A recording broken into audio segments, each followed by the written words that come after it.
Today, reflection and unity as a community, city and nation come together a week on from the Bondi Beach terror attack. Police to carry semi-automatic rifles at the Melbourne Cricket Ground for the Boxing Day test as Canberra and New South Wales Parliament reform gun laws. Payday for Queensland debt collectors raking in millions from residents refusing to pay fines. The White House defends its decision to delete evidence in the Epstein files. We're live to the US. Australia secures the Ashes in Adelaide as attention turns to a series whitewash. And around the world, celebrations are underway in the countdown to Christmas. Today, Monday, the 22nd of December, 2025. From 9 News, this is Today. Good morning and welcome to Today Early News. The country has stood with the Jewish community, remembering the 15 innocent lives taken during last week's Bondi terror attack. There were songs and solidarity on the final day of Hanukkah, a time synonymous with light and resilience. Last night at 6:47, a minute's silence at the exact time terror hit the beach. Love, hope and unity has been the overwhelming sentiment here in Bondi. Thousands of members of the Jewish community standing shoulder to shoulder with other Sydney locals, marking 1 week since the horrific attack that claimed 15 lives. It started with a minute's silence before the national anthem. Australians, oh, let us rejoice, for we are one and free. And prayers, speeches from members of the community, government officials, survivors and their families. The darkness does not get the final word. And a message from one of the many heroes of Bondi, Ahmed Al-Ahmed, sent from his hospital bed. Ahmed has asked me to pass on the following message to us all. Quote, "The Lord is close to the brokenhearted. Today, I stand with you, my brothers and sisters." Thank you, Ahmed. The night not without tension, boos from the crowd for the Prime Minister.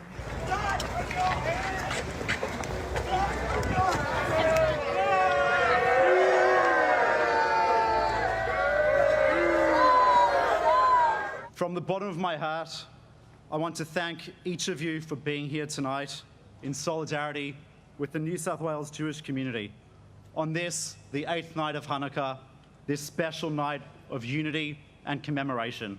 And a heavy police presence, snipers on surrounding buildings, the police boat watching from the water, tactical police patrolling through the crowd. But it ended with a message of hope, light in the darkness. The father of the youngest victim, 10-year-old Matilda, among those lighting the menorah to mark the final night of Hanukkah, bringing light back to Bondi after a week of so much darkness. This is by no means the only memorial being held tonight. Dozens of vigils being held across the country, a sign of unity. And there will be a heavy police presence at the Melbourne Cricket Ground for the Boxing Day test in the wake of the Bondi terror attack. Victoria Police say it will be armed with semi-automatic rifles outside the cricket ground in a highly visible safeguard to the community. Authorities will also survey surrounding areas, including Jollymont Station and Yarra Park. Anthony Albanese will return to Canberra today as he prepares to hold a cabinet meeting, expected to thrash out the details of major reforms to gun laws and hate speech. Both the PM's and the Premier's bills on guns, rallies and hate speech face pushback as the New South Wales Parliament is recalled today. The roof of a home in Brisbane's southern suburbs has collapsed after a ferocious blaze. It took crews 45 minutes to contain the blaze, with 3 people taken to hospital, 1 suffering minor burns. All occupants were self-extricated, so the house is completely gutted. Every room's damaged, yes. Witnesses believe the fire was sparked by an electric vehicle. A Western Sydney family are lucky to be alive after a car smashed into their home over the weekend. Milo and wife Sally telling 9 News they were sitting in the living room just minutes before the crash in North Parramatta. A little girl was inside the car at the time, while police say the woman behind the wheel suffered a medical episode. A manhunt is underway on the Gold Coast after a woman was attacked in broad daylight while walking at the Burleigh Heads National Park. The 38-year-old woman suffered minor injuries when she was approached by the man. This is the second alleged assault at the trail in just over a month. Queensland Police say there was no evidence to suggest that they are linked. Homes and lives are still under threat as a bushfire continues to burn in the Perth Hills. The blaze began yesterday afternoon as firefighters battled to control the fire, which has now been downgraded to a watch and act for areas including Jane Brook, Red Hills and Herne Hill. We've had a fire that started accidentally in a paddock at the base of the range of the Darling Scarp. It's got to about 20 hectares.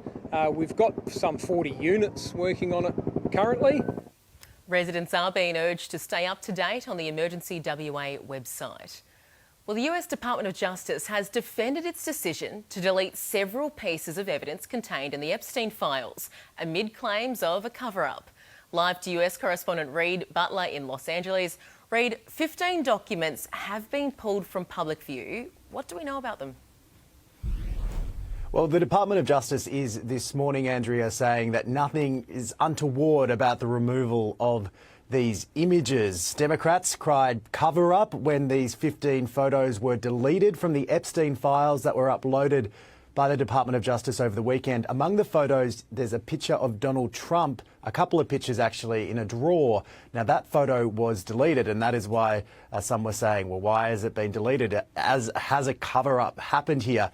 But the Deputy Attorney General, Todd Blanche, he was on the Sunday morning political talk shows this morning, and he said that was removed because of a complaint from a victims advocacy group because some of the women in those photos were not de-identified. Here's a snippet of that interview. The absurdity of us pulling down a photo, a single photo, because President Trump was in it, is laughable. And the fact that everybody's trying to act like that's the case is a reflection of their true motivation. Now, the Department of Justice is under heavy scrutiny and has copped a whole lot of criticism over the release of these files, mainly because so many of them were heavily redacted and not all of them were made public, which is a violation of the law, Andrea. The department says more files will be released in the coming weeks. Yeah, watch this space. Thanks, Reid.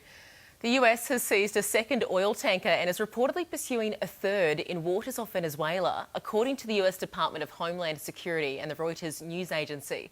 The Trump administration has defended the sanction of oil-carrying ships, claiming they are funding narco-terrorism. Venezuela says it's an act of international piracy.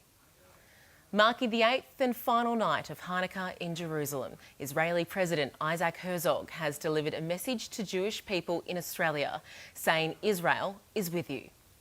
Despite thousands of miles being apart, we feel your pain, we see your courage. Under fire, we share your sense of abandonment, shock and horror. Mr Herzog has also flagged plans for a potential visit, saying he hopes to do so soon. Formula One fans attending the 2026 Australian Grand Prix will save time walking around the track due to this new 6-lane overpass. The bridge is 3 times bigger than previous years, cutting entry and exit times by nearly 20 minutes in an area known by fans as a bottleneck point. Support for the sport is bigger than ever, with an unprecedented near 500,000 people expected to flow into Albert Park in March. As the Northern Hemisphere shivers through winter, people have rugged up in the wee hours of the morning to mark the winter solstice. These are pictures from Luxor, where the sunrise on the shortest day of the year aligns perfectly with an ancient Egyptian temple. While they're celebrating the days getting longer, it means here in Australia, the days, well, they'll start getting shorter, with the summer solstice hitting earlier this morning at 2:02 a.m. Well, today's top sports stories. An Australian side written off by Stuart Broad as the worst in 15 years has had the last laugh, haven't they? Retaining the Ashes in emphatic style. The Aussies secured an unassailable 3-0 series lead with an 82-run win in the third test in Adelaide. There's the edge and there's the catch. Boland takes the wicket. Australia win the test match. They retain the Ashes in just 11 days. You know, chat before the series is how evenly poised it's going to be, and you know, to win it in straight sets, it doesn't get much better than that. Celebrations began almost immediately, led by resident party starter Travis Head, handing out Ron Ball shirts in a cheeky nod to coach Andrew McDonald. Taking a look at the weather across the country, Brisbane partly cloudy and a high of 24, Sydney showers and 31, Canberra sunny with tops of 27, Melbourne cloudy and 21, Hobart possible showers and 21, Adelaide partly cloudy with tops of 23, over in Perth sunny 31 there, Darwin showers and a storm with a high of 31. Well, straight ahead on Today Early News, why Australians have been urged to get vaccinated before the holiday season. Plus, preparations are underway around the world in the countdown to Christmas. And how a group of thieves dressed in Christmas costumes stole groceries from a supermarket. Right across Australia, this is Today Early News on 9. And when you go, we're streaming on 9 Now.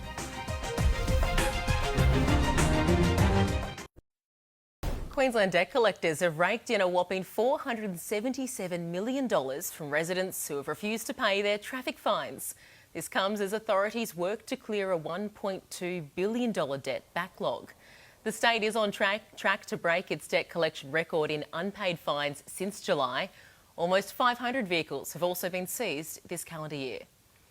Urgent repairs are needed in 20% of public schools across Victoria. A report by the state school infrastructure watchdog found many buildings had leaking roofs and cracked walls, with rural schools in the worst condition. The findings from the report were blocked by the Education Department for 2 years, following a nearly $2.5 billion cut to public school funding. A mutant flu strain is surging at unprecedented levels across the nation, with 100,000 cases reported since October. This is the highest on record and nearly 5 times higher than 2024. Health experts are urging Australians to get vaccinated before the holiday season. With 3 sleeps to go until the big day, Pope Leo is gearing up for his first Christmas as leader of the Catholic Church. Nine's Europe correspondent Joshua Bavis joins us now in London. Josh, how is the Pontiff preparing? Yeah, good morning, Andrea. Well, he's probably been preparing for this week all year. Pope Leo has been addressing thousands in St Peter's Square for the 4th Sunday of the Advent, with thousands of children attending, bringing along their figurines of baby Jesus for a special blessing before taking them home to their nativity scenes. Now, across the Middle East, the head of the Catholic Church in the Holy Land has attended a small but powerful mass in a church in Gaza. That small congregation there has endured 2 years of war, but is still turning out for one of the most important dates on the Christian calendar. Across the rest of Europe, things have been a little more low-key. In Venice, Santas have been out on gondolas, paddling the canals, and across Greece, there have been hundreds of Santas taking things up a notch in the fitness level by doing some stand-up paddleboarding in Thessaloniki off the coast to promote tourism and spread the Christmas cheer. It's a little warmer in Greece than where it is here in London. Andrea? Gosh, they're doing well, aren't they? Thanks, Josh.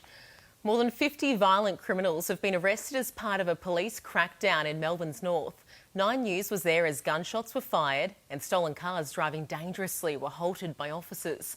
Crime reporter Gillian Lantouris with this exclusive. Not even 30 minutes into their shift and the crew at Hume gets this alarming call. No injuries to members, one male shooting shots in the air. Shots fired in Coolaroo in front of patrolling police. In the nerve centre of the operation, investigators call the air wing for backup. Follow this vehicle, it's quite ready, take this direction. The crew try to follow an SUV with the suspects on board.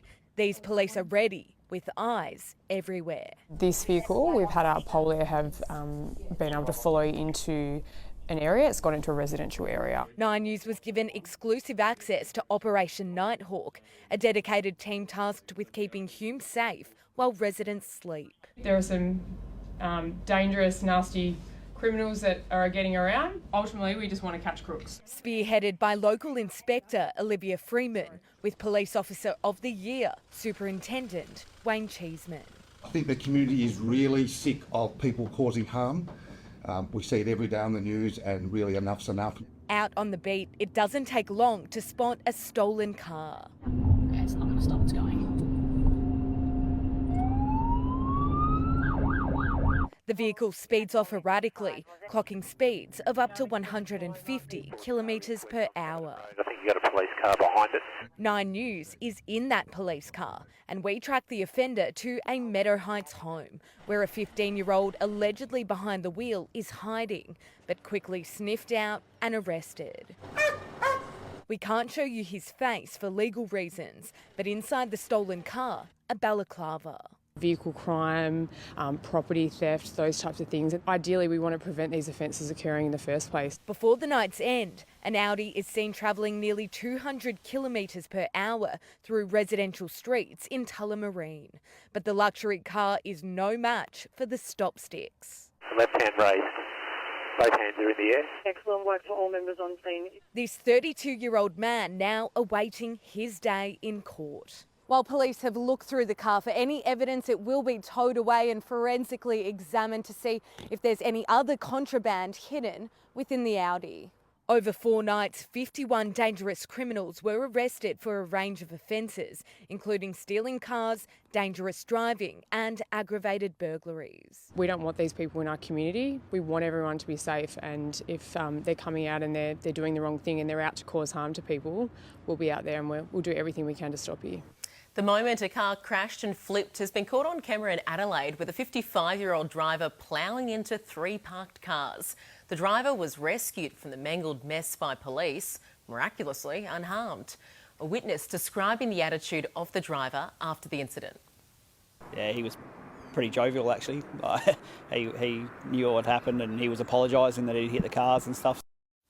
The driver is expected to face numerous traffic charges. 'Twas the week before Christmas in a Montreal store when Santa stole groceries, then walked out the door.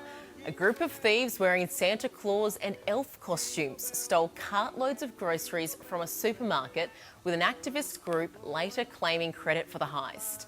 The group took to Instagram saying that the food was redistributed to those in need in a move inspired by Robin Hood.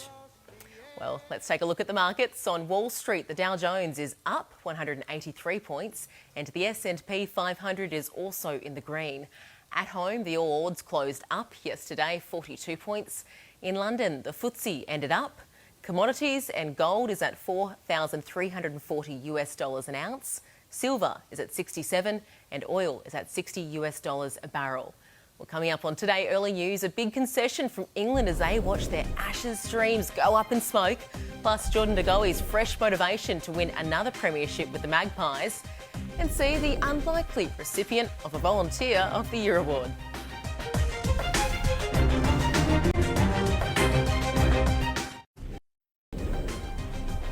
Today, love, light and unity, Australians stand shoulder to shoulder honouring the victims of the Bondi attack 1 week on. An unprecedented security presence, heavily armed police to watch over crowds at the Boxing Day test. A live report from Melbourne. Fine crackdown, Queenslanders on notice as debt collectors haul in more than $450 million. Australia retains the Ashes, the 11-day end. Welcome back to Today Early News. We will check in with sport where England coach Brendan McCullum has conceded his side may have got their preparations wrong after yet another Ashes disappointment on Australian soil. Captain Ben Stokes, however, was more stubborn when asked if he had any regrets. Called heads first 2 and won this one.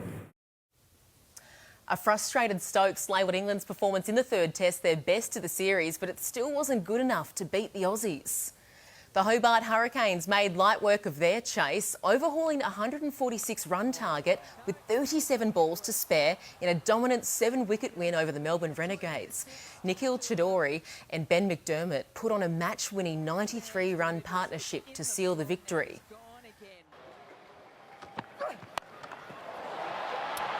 The exclamation point of note there from Ben McDermott as he moves to 49 not out. The Hurricanes win by 7 wickets off a 6.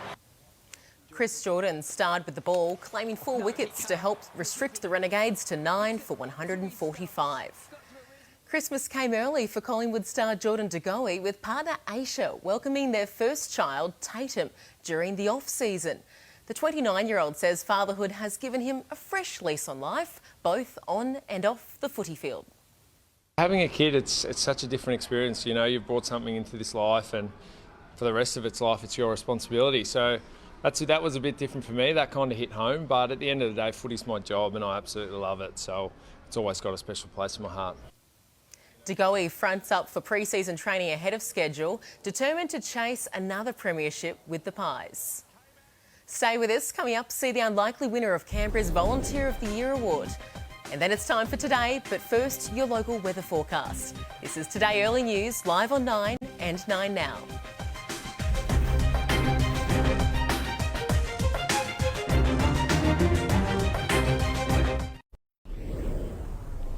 Well, before we get to the weather, an alpaca has taken the title of Canberra's Best Volunteer of the Year award for 2025. Hefner has made it his mission to bring joy into the lives of elderly and sick Australians, volunteering at retirement homes and hospitals every week, giving everyone a little bit of festive cheer. I wonder who.